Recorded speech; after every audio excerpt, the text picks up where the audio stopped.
Macbeth, Act 1, Scene 7. Our scene opens in Macbeth's castle. We see servants running around, serving dishes. Then Macbeth enters. If it were done when 'tis done, then 'twere well it were done quickly.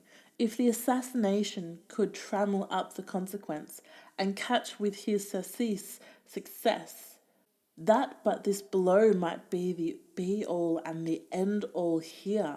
But here, upon this bank and shoal of time, we'll jump the life to come. But in these cases, we still have judgment here, that we but teach bloody instructions, which, being taught, return to plague the inventor. This even-handed justice commends the ingredients of our poisoned chalice to our own lips. He is here in double trust. First, as I am his kinsman and his subject, strong both against the deed, then as his host, who should against his murderer shut the door, not bear the knife myself.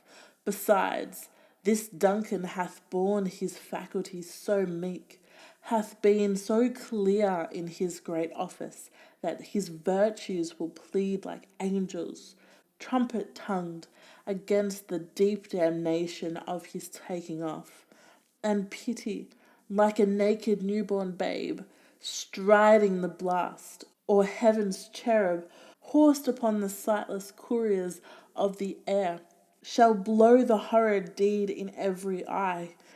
That tear shall drown the wind.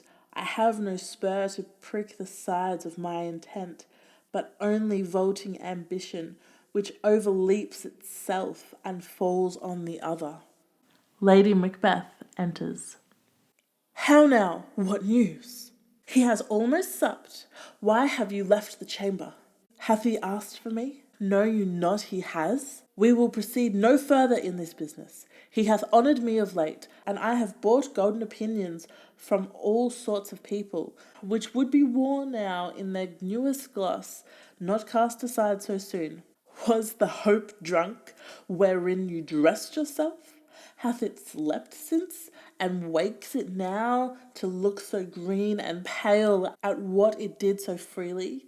From this time, such I account thy love, art thou afeard to be the same in thine own act and valour as thou art in desire? Wouldst thou have that which thou esteemest the ornament of life, and live a coward in thine own estate, letting I dare not wait upon I would, like the poor cat in the adage? Prithee, peace.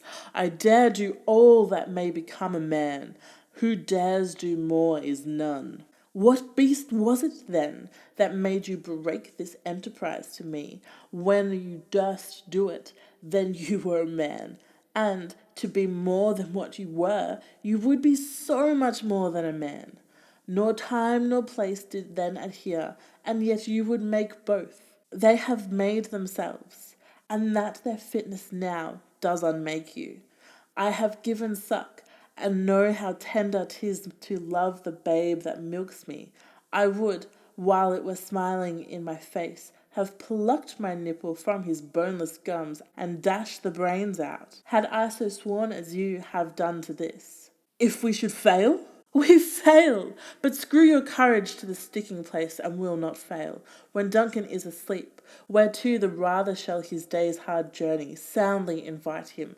His to Cumberland will I with wine and wassail so convince that memory, the water of the brain, shall be a fume, and the receipt of reason a limbic only. When the swinish sleep, their drenched natures lie as in a death. What cannot you and I perform upon the unguarded Duncan?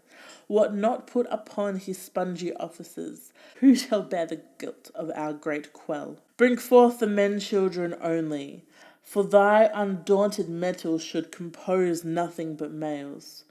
Will it not be received, when we have marked with blood those sleepy two of his own chamber, and used their very daggers, that they have done it? Who dares receive it other, as we shall make our griefs and clamour roar upon his death? I am settled, and bend up each corporeal agent to this terrible feat. Away! And mock the time with fairest show. False face must hide what the false heart doth know. They exit.